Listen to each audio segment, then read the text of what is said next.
好歹毒的算计！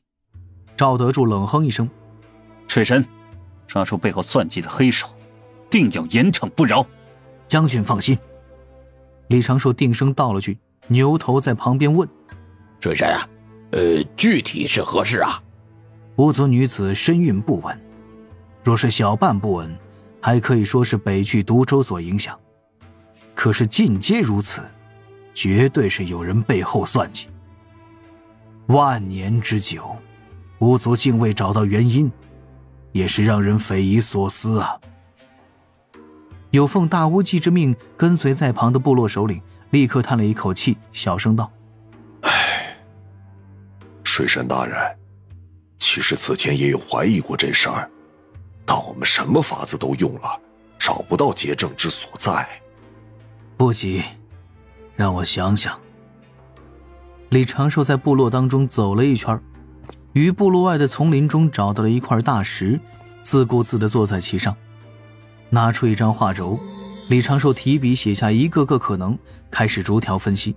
很快他放出去了几只指道人，借着指道人中继仙石，仙石组网，将巫族此时所居之地尽收心底。每个巫部族的生活范围都被北原寒松林围了起来，倒是极好分辨，到底是哪里出了问题呢？李长寿最先想到的是毒，他驾着指道人采集了几个部族中常见的水果与粮食，又取了各地水源的样本，一同带回大石处，堆在石头周遭。敖乙在。站在树梢观察四处的敖乙立刻答应一声，翻身跳回李长寿面前。去西南方向3里处的水井，打一桶水过来。是。龙吉，老师，我在。去收集此地部族中巫族最常用的作衣材料，尽量完备一些。是，弟子这就去。赵的李长寿赶紧改口，手肘捂住一阵咳嗽，表情颇为尴尬，这也是喊顺了嘴了，竟然开始使唤起玉帝了。赵德柱微微一笑，言道：“水神有事尽管吩咐。”这个李长寿也只能硬着头皮。赵将军，我已经暗中搜查了此地，并未发现任何阵法的痕迹，可否请赵将军出手再搜查一遍？别是我见识不够，出了错漏。赵德柱含笑点头，驾云飞走。一旁的牛头马面眼巴巴地凑上来，小声问：“我说水神呢？我们哥俩干点啥呀？”把这些食物和水都仔细地尝一遍。这些东西我都已经确定无毒，但这是对人族而言，不知对你们巫族会不会有什么特殊反应？行。牛头马面也不含糊，依言而行，坐在地上就开始忙碌起来。片刻之后，几个人各自回返，牛头马面也将指道人带回来的食物依次消灭干净。李长寿则是一直提笔在画轴上写写画画。又半个时辰后，都没问题呀。赵德柱也从空中落下，皱眉道：“此地无任何阵法的痕迹，也无半点暗合阵法之道的灵力流动。”众人不由得面面相觑。李长寿看着自己已经写满了小字的画轴，如此看来，真相只有一个了。可是巫族自身出了问题，那为何偏偏是身孕之事？李长寿如此反问。龙吉轻吟几声，再次陷入思索。一旁此地的巫族首领忙问：“水神大人，莫非真是什么阴毒的邪法？”所谓邪法也都有迹可循，大多离不开咒镇忌之道。李长寿抬手推送，这画轴缓缓前飞，被一团3昧真言包裹，转眼就化作灰烬。出现问题的是整个北周巫族，若是咒法难以针对如此大的范围，巫族哪怕元神再弱，也会生出感应，故可断定此事必然与阵势有关。可此地已查了数次，并无阵法痕迹。赵德柱眼前一亮，与李长寿几乎是异口同声：地脉。又半天之后，北周地下6000丈处，李长寿与赵德柱浮空而立，他们身处于一条地下裂缝，此时正同时注视着下方那散发着淡淡血光的大地脉络。这脉络如凝固的河流，蜿蜒崎岖，不知通往何处。陛下，这是唯一一条同时出现在巫族4大部族下方的地脉。陛下当真要随小神一同探查吗？当然，长庚是吾的左膀右臂，这般琐事本不用你亲身前去，只是天庭尚无太多可用之人。既如此，吾这化身如何不能与爱卿的化身一同冒险？李长寿如果不是知道玉帝陛下的1号化身平日里都做了点啥，他还真就信了玉帝的这一套说辞。哼，既然追求刺激，那就贯彻到底。陛下，咱们悄悄地沿地脉搜寻，看最后能捞到哪般大鱼。巫族为何万年都没有发现地脉的异常？若仔细分析，或许能得出许多的解释。比如巫族元神之力先天不足，没有完善的一概念，不善这般阵法，北周地下地脉众多且杂等等。但李长寿在巫族部族中走了几圈，发现了真正的原因：巫认命。发现新生巫族不足时，他们应该也想了许多的办法，但连续碰壁无法找到原因之后，就将之归于天罚，归于天地不存巫，且默默忍受。巫族本就是上古时代的输家，轩辕皇帝战蚩尤时，巫族贸然站队支持巫人部落，又打光了他们最后的气运，慢慢消亡于北俱泸州，是他们已然接受的宿命。这才是巫族一直没能找到问题所在的根本内因。当一个种族在洪荒这个舞台找不到自身的定位，失去了拼搏的动力，等待他们的就是遇到坎坷后无尽的沉沦。客观来说，那些此时还抱着中兴之念的妖族明显要更有斗志，因此也更有活力。当然了，对于人族而言，妖族也更有危险。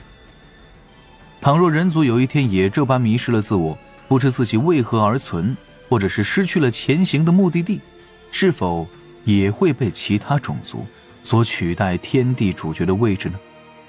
或许吧。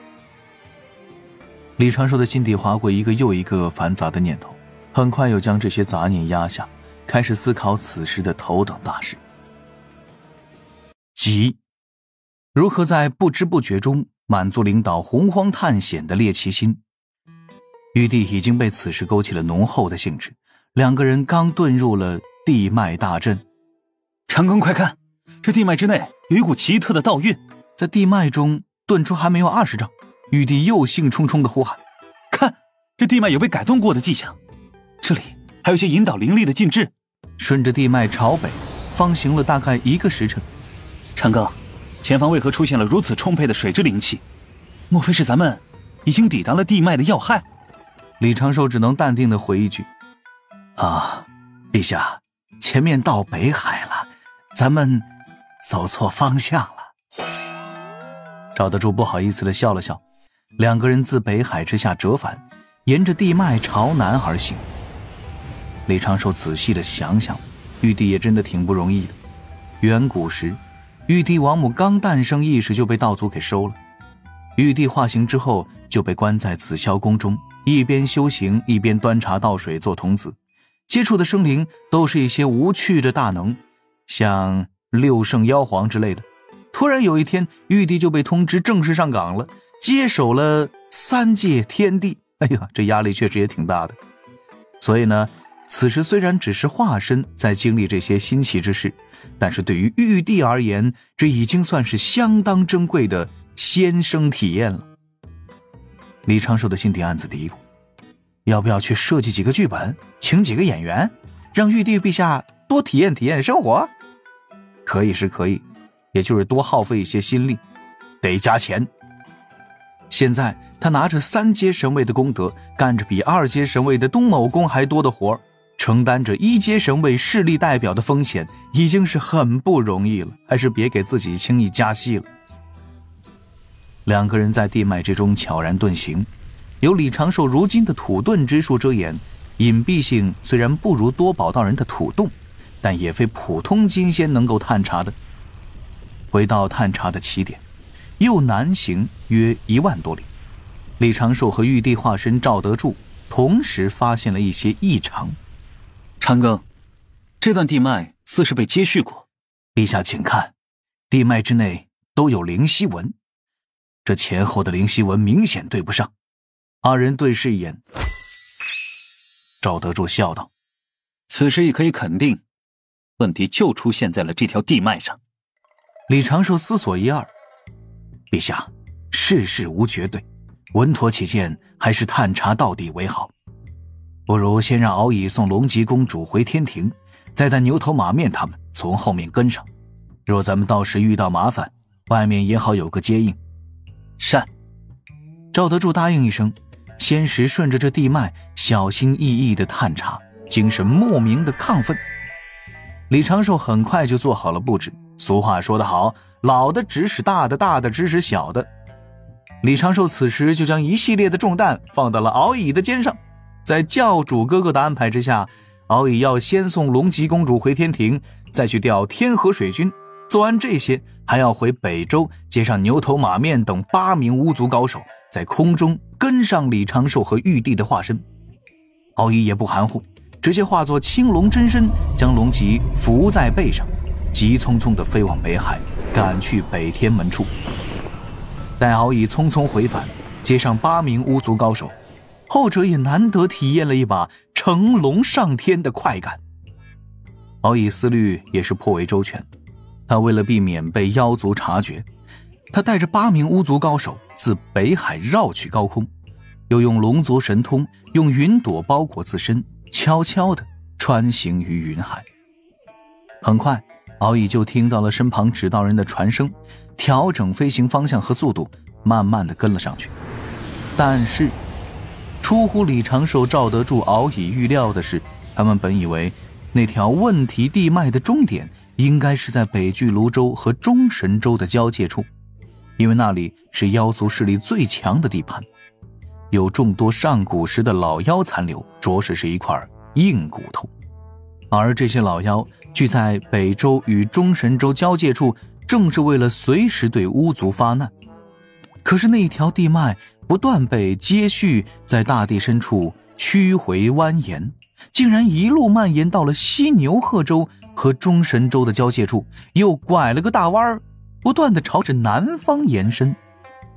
单单是这挪移地脉的工程量，就足以证明此事非同小可。赵德柱感慨，妖族这是多恨巫族啊，竟用如此隐秘的绝灭之计。陛下，您的化身还是别去了。根据小神的推算，前方说不定便是龙潭虎穴呀。小神这化身之法取了巧，毁了用宝材就可以炼制。陛下，您这个化身若是损了，恐会伤及自身道行。无妨，小事矣。赵德柱微微一笑，这化身若损，损的也只是一部分功德。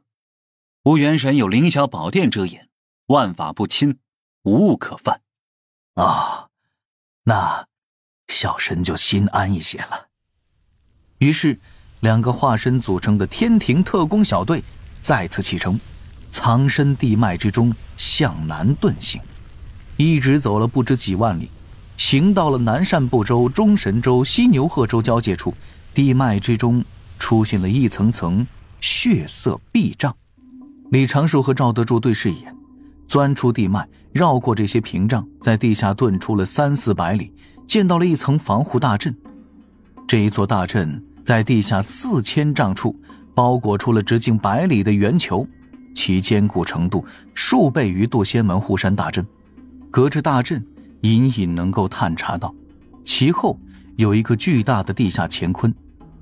赵德柱的手中多了一把金光闪闪的宝剑，传声道：长庚，咱们强攻进去。李长寿盯着赵德柱的佩剑看了几眼，怎么感觉这把剑比自己曾用过的天地斩魔剑这天道之力还要浓郁个几倍呢。不要纠结这点细节。小神应该能破开这阵法，咱们先进去看看。李长寿笑着回了一句，而后缓缓向前，在袖中拿出了一只圆盘。圆盘上刻有阴阳双鱼，此时被李长寿注入太清仙力，这一对阴阳鱼宛若活了过来，轻轻转动，凝成了一张浅浅的太极图。这并非至宝威能，而是李长寿底牌库中的一点小玩意儿。太极图毫无阻碍融入了大阵阵壁，只留下了一只圆洞。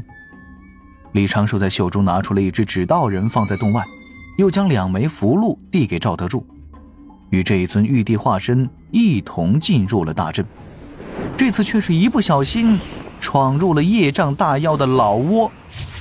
2个人身上的符箓微微亮起，身形消失不见，背后的太极图缓缓消散，阵壁自始至终没有产生半点波动。赵德柱默默地点了个赞。看前方，一座漆黑的山岳悬浮在大阵隔断处的地下空洞中央，山顶之上有一口碧绿的水潭，水潭周遭立着16座巨大的白骨堆，散发出一种诡异的波动。沿着山顶向下看去，能见到这座山岳各处被开凿出了大量的洞府，